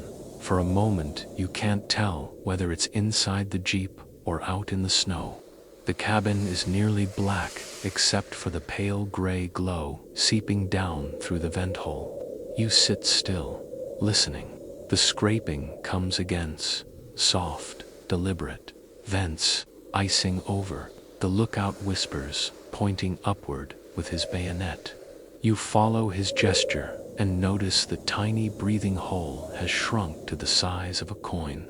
A thin crust of frozen slush clinging to the twig you jammed there last night. The sergeant, already awake, shifts carefully so as not to disturb the sleepers. We clear it now, he murmurs. If the exhaust builds up, we're done for. He motions for you and Hansen to help. Together, you brace yourself against the cramped ceiling, using the bayonet's butt to chip gently at the frozen rim. Little pellets of ice rain down on your gloves and melt instantly on contact.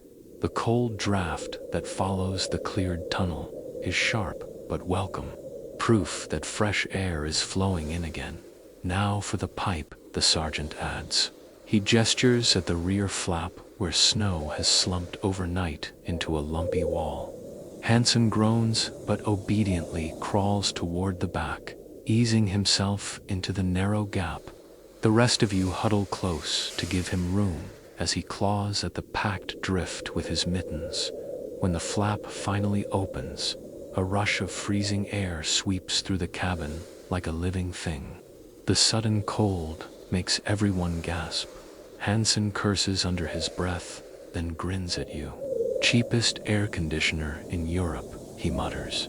The driver squeezes past to help, both men shoveling away clods of snow around the Jeep's tail. The work is awkward and cramped. Snow slides back into the trench as fast as they can clear it. Your breath forms thick clouds that swirl with each movement, instantly frosting the walls again.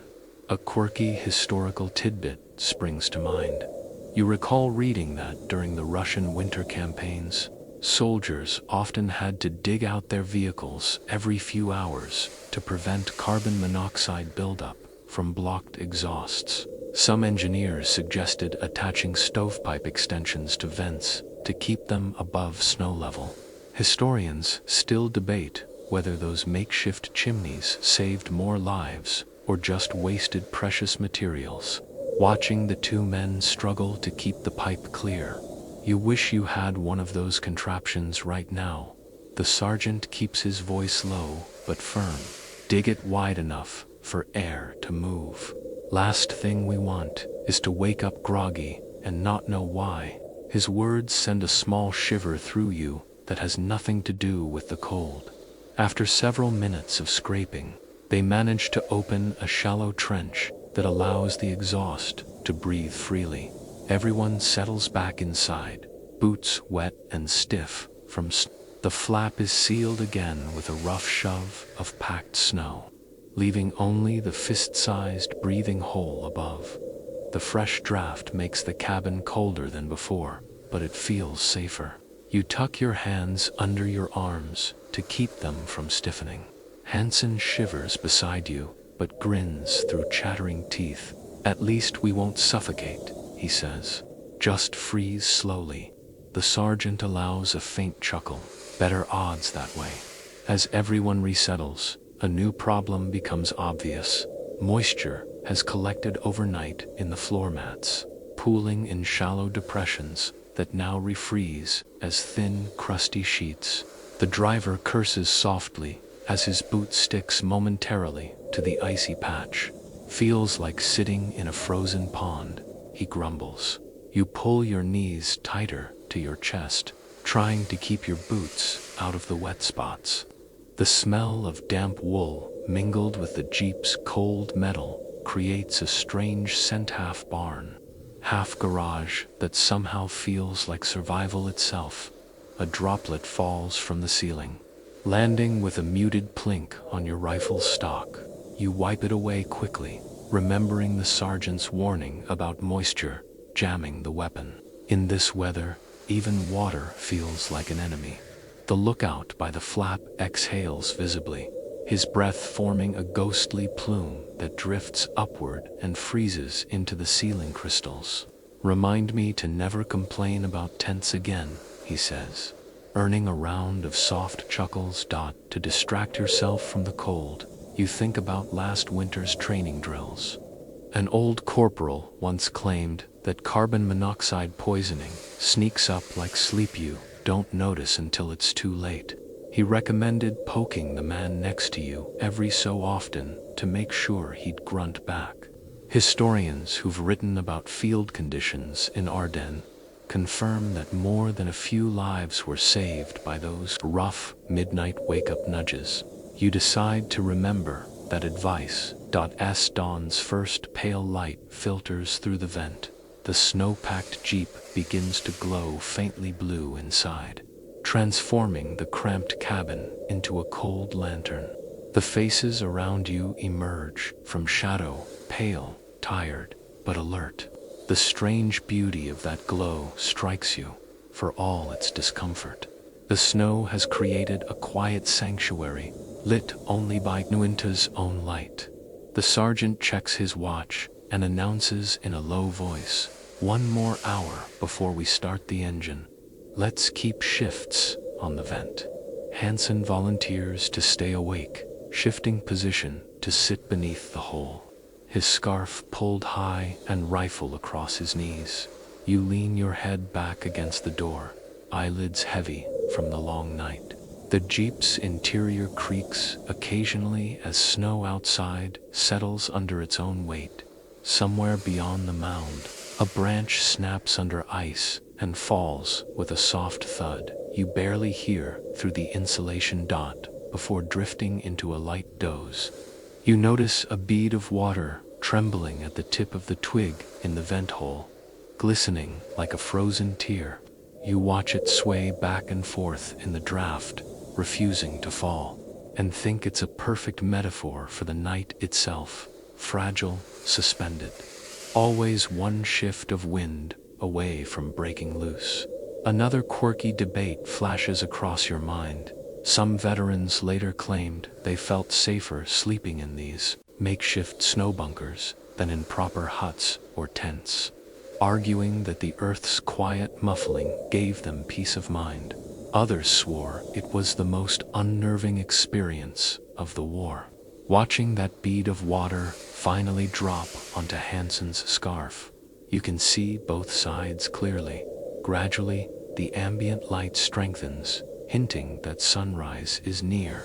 The snow mound above you creaks again, harmless but enough to make every man glance upward. The sergeant adjusts his scarf and murmurs, "Soon as it's bright enough, we dig her out again. Don't want to be trapped if orders come." No one argues. You all know the drill by now. You close your eyes and let the rhythmic breathing of your companions lull you toward another half-sleep, ears still tuned to every groan of settling snow, every faint whistle of the winter wind sneaking through the Ventan uneasy but oddly familiar lullaby in the Jeep's snowbound bunker. The Jeep's roof gives a low groan as if stretching under the weight of the night's snowfall. It's still dark enough that the interior feels like the inside of a cave, pale blue around the vent, deep gray everywhere else. The sergeant rouses the group with a soft but firm whisper. Up, time to dig before we're iced in. Everyone stirs reluctantly, peeling themselves away from stiff seats and each other's residual warmth. Your knees ache from being bent for hours. When you try to straighten them, the joints crack audibly. Hansen winces as he unfolds his legs. Feels like my knees are older than the Jeep, he mutters, rubbing them through his wool trousers.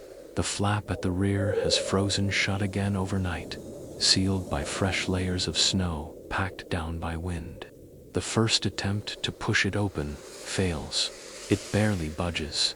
She's locked up tight. The driver grunts, already reaching for the entrenching tool. You and Hansen begin scraping at the seam with your gloved hands, while another soldier chips at the edges with the bayonet's blunt end.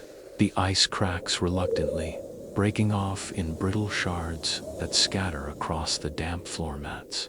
Each piece glitters briefly in the blue dawn light filtering from the vent. A small hole finally opens enough to let in a sharp draft of air that smells of pine, resin, and crisp frost. The cold rush feels both refreshing and invasive after hours in the humid cocoon. You push a little harder, and a slab of snow collapses inward, dusting your lap in fine powder. Hansen shakes his head, brushing his gloves. Welcome to our morning shower, he jokes. Outside, the world is waking in silence. Through the gap, you glimpse a sky smudged grape ink by the first streaks of sunrise. Thin wisps of fog drift low across the tree line, hugging the snow-covered ground like ghosts, reluctant to leave. The sergeant instructs the two men nearest the opening to crawl out and start clearing the exhaust pipe first. Vent first, always, he warns again, not losing anyone to bad air after surviving the night. His voice carries the weight of grim experience. You follow them out, boots crunching into the crusted snow that's hardened overnight. The cold outside bites deeper than the chill in the Jeep, almost burning the tip of your nose as you breathe in. The snow has settled into heavy layers, its top crust glinting faintly in the dawn. It takes effort to break it apart with your shovel, each scoop lifting clumps that feel heavier than yesterday's drifts. A quirky historical fact surfaces in your mind.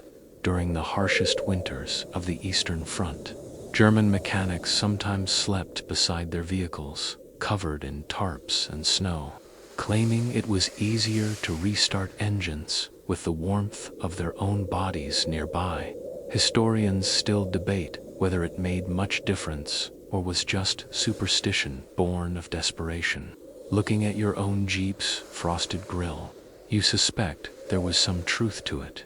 Last night's snow cocoon has clearly helped preserve the battery. Hansen chips at the snow around the tailpipe while you carve a channel to free the rear tires. Every few minutes you pause to warm your hands with your breath, even through gloves, but the relief lasts only seconds. The driver stomps around the Jeep to keep his toes from going numb, leaving crisp boot prints that immediately start to fill with wind-blown powder by the time the full rear panel is exposed. The morning light has strengthened enough to turn the forest a silvery white. The tall pines cast long blue shadows over the clearing, and frost sparkles like ground glass. Wherever the sun hits the upper branches, you clamber back into the cab to check the interior. The condensation that coated the windshield during the night has frozen, again into a lacework of delicate patterned ferns etched by the cold. You wipe a patch clear with your sleeve, marveling at the fleeting artwork before it smears into dull frost. The sergeant signals for the driver to crank the engine. The starter groans, coughs, then sputters to silence. Everyone tenses. The driver tries again, this time a deeper cough, then a rumble that grows into a steady, throaty growl. A chorus of relieved sighs escapes the crew. The Jeep has woken up from its snowbound slumber. Exhaust pours from the pipe in white clouds that drift upward through the clearing. The warmth of the engine slowly seeps into the cabin, a small but welcome change that lifts spirits. Hansen pats the dashboard affectionately. "Good girl," he says under his breath. You notice a curious halo of steam rising off the hood, where a thin layer of frost melts under the engine's heat. The contrast of rising mist against the frozen trees makes the Jeep look almost alive, like some winter beast exhaling after a long sleep, while the engine idles to build warmth. The sergeant orders everyone to tidy gear and check weapons for moisture. You pull your rifle from its spot by the door, inspecting the stock for any frost damage. A bead of water lingers near the trigger guard, frozen solid. You scrape it off with a fingernail. A quirky debate you once overheard in a supply line comes to mind. Some argued that storing rifles inside a warm vehicle overnight was worse than leaving them outside in the cold because the condensation would freeze inside the barrel. Others claimed the opposite. Historians still haven't settled the argument, but as you dry the last droplet with your scarf, you're inclined to believe the worriers. Hansen finds a damp pair of socks, stuffed under the seat, and holds them near the Jeep's heater vent, hoping for a little drying. "Won't do much," the sergeant says, shaking his head, "but can't hurt to try." The scene is almost domestic-like, a roadside camp instead of a frontline position. The radio crackles faintly with static, but no fresh orders yet. The stillness in the forest grows thicker, broken only by the soft drip of melting frost from branches overhead.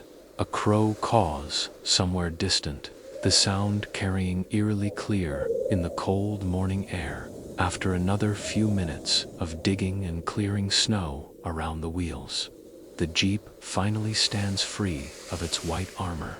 The smooth dome of the cocoon is now reduced to a ring of ragged heaps around the tires, looking more like the ruins of an igloo than a military trick. The sergeant takes a slow walk around the vehicle, nodding in satisfaction at the work. "That's good enough," he says. "At least we won't be stuck if we get the call." You take a step back to admire the transformation. What had been a buried drift just an hour ago now looks like a battle-ready Jeep again, olive drab and steam-breathing, waiting to move out. A breeze sweeps through the clearing, scattering a veil of loose snow across your boots and carrying with it the sharp scent of frozen pine. You breathe deeply, letting the crisp air clear the musty memory of the damp cocoon from your lungs. As you climb back into your seat, stretching sore muscles, you realize how strange it feels to treat a vehicle like both home and shield. Last night it was your cabin, your bunker. Now it's back to being transport. The shift feels abrupt, as though the Jeep has two separate identities depending on the hour. The sergeant glances at his watch once more. "Radio says we're on standby another half hour," he reports. "Stay warm, stay ready." You nod, tugging your scarf snug again, and rest your gloved hands on the rifle across your lap. Outside, the pines sway gently in the breeze, shaking loose small avalanches of snow that fall in soft cascades, each landing with a muffled hump that blends into the silence of the winter morning. For now, at least, the forest is calm. You sit quietly in the Jeep's cab, letting the heater's faint warmth seep into your boots, knowing full well that by nightfall you may be digging this same vehicle back under the snow, repeating the ritual that kept you alive through the frozen dark. By late afternoon, the clouds roll back in, smudging the thin winter sunlight into a dull steel gray. The forest seems to hunch beneath the heavy sky, every pine branch drooping with fresh snow. You and the rest of the squad know the drill now, for darkness falls. The jeeps will vanish again beneath white mounds. The sergeant checks his watch, then points to a fresh drift that is built up along the log. We'll use that for the next cover. Quicker if we work with what the wind gave us. The men groan but rise without argument. Shovels scrape against icy crust as you all begin the slow, repetitive work of pulling snow toward the jeep's sides. The rhythm is oddly hypnotic. Scoop, lift, pat, pack like bakers shaping a giant frosted cake. Hansen hums his familiar bluesy tune as he smooths the new layer over the hood. Never thought I'd be sculpting snow forts for a living, he says, breath fogging in the frigid air. Not forts, the driver corrects with a grin. 5-star mobile bunkers. You grin at that, though your arms ache from the labor. As the snow wall rises higher, the jeep's shape fades back into an anonymous mound, and the forest once again hides its secret. When the last shovelful is packed, the sergeant inspects your work and nods. Good. Same routine tonight. Keep that vent open. Rotate lookout every 2 hours. He jabs his bayonet gently through a fresh tunnel above the driver's seat, then props the hole with a twig just as you had before. Inside, the jeep feels like a damp, familiar cave. The air is heavy with the scent of wet wool and faint exhaust lingering from the earlier warm-up. You peel off your gloves and flex your fingers. The knuckles ache, but at least there's no frostbite yet. Hansen rubs his shoulders and mutters, same song, second verse. The sergeant pulls the flap closed and settles in, speaking quietly as everyone adjusts into their cramped sleeping positions. We're lucky it's only snow and not sleet. Remember what the Finns taught: snow shelters are better than any tent if you use them right. That sparks a round of murmured conversation. The driver remarks, I heard the Finns even buried artillery pieces, just left a hole for the barrel. True, the sergeant replies, made them ghosts in the woods. You recall reading about it too, how Finnish soldiers turned the land itself into cover, ambushing Soviet tanks that never saw them coming. Historians still debate whether the trick was widely adopted by the Allies or just a handful of units. Sitting here inside your own snowbound jeep, you feel a distant kinship with those soldiers of decades past. As the last daylight fades, the cabin dims to a deep blue. Frost begins to creep back onto the metal dashboard in feathery patterns, and the windshield fogs at every exhale. The first lookout shifts into place beneath the vent, rifle across his knees, scarf tight around his nose. The rest of you settle shoulder, shoulder, knees pulled up to trap warmth. The jeep creaks softly as everyone shifts, then grows still, except for the sound of breathing. The snow wall seals you into a muffled silence, so complete you can hear droplets forming before they fall. Tiny taps like distant rain on a tin roof. A quirky detail crosses your mind. You once heard a field engineer say snow walls made men's voices echo strangely, as if the cocoon magnified whispers but swallowed shouts. Historians still haven't explained the acoustics, but as you murmur a joke to Hansen and hear it bounce softly back to you, you believe the rumor. Hansen chuckles under his breath. If my nose freezes again tonight, I'm not sharing body heat with you guys anymore. The dry humor sparks a ripple of quiet laughter, just enough to ease the tension before silence folds over the group again. You lean your head back against the cold metal door and close your eyes, letting the snow's hush press in like a thick blanket. The Jeep's familiar smells, oil, canvas, damp wool, have become oddly comforting. In the distance, the faint cry of a lone crow echoes once, then fades into the winter night. The sergeant breaks the quiet after a long pause. His voice is softer now, almost reflective. We made it through 2 nights. Hold the line tomorrow and the next, and we'll tell folks back home how we turned Jeeps into igloos. You smile at the thought.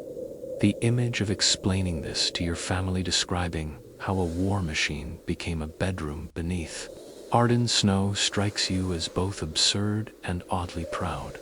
The Jeep grows warmer again as the shared body heat builds.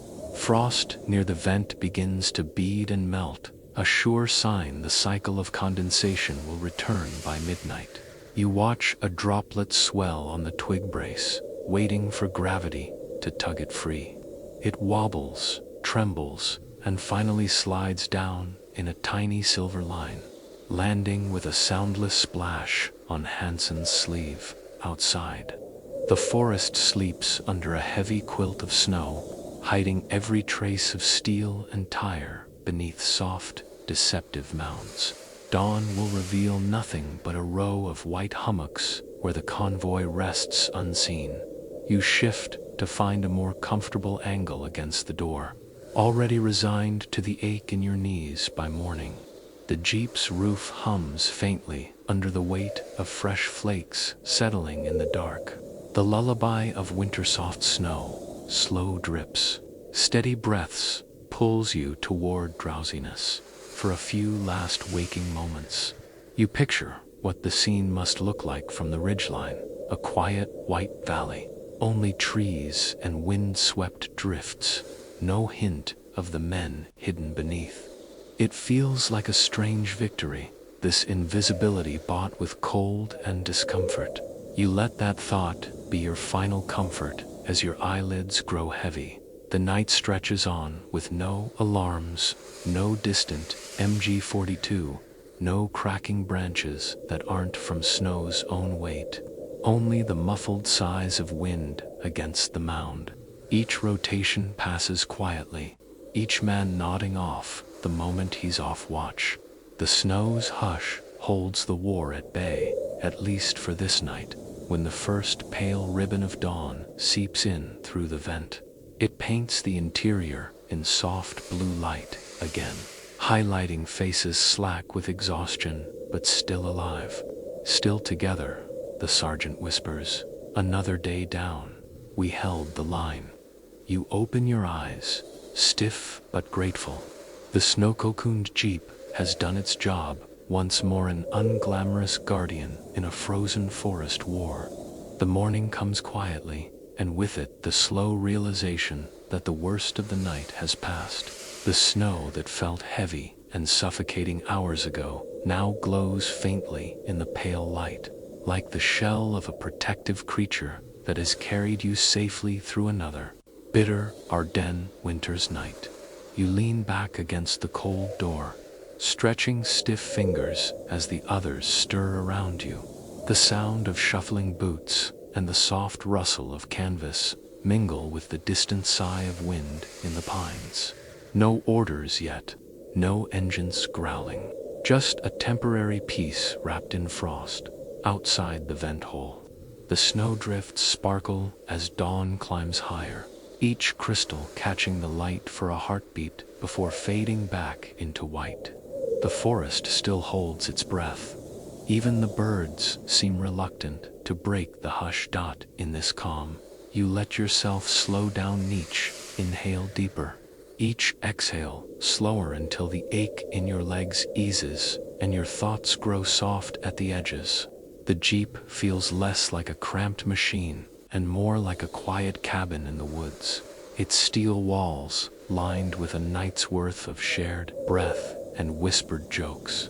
For a moment you imagine yourself as just another traveler waking in the snow, not a soldier, not a target, simply someone grateful for warmth, for company, for survival. That thought carries a fragile kind of comfort.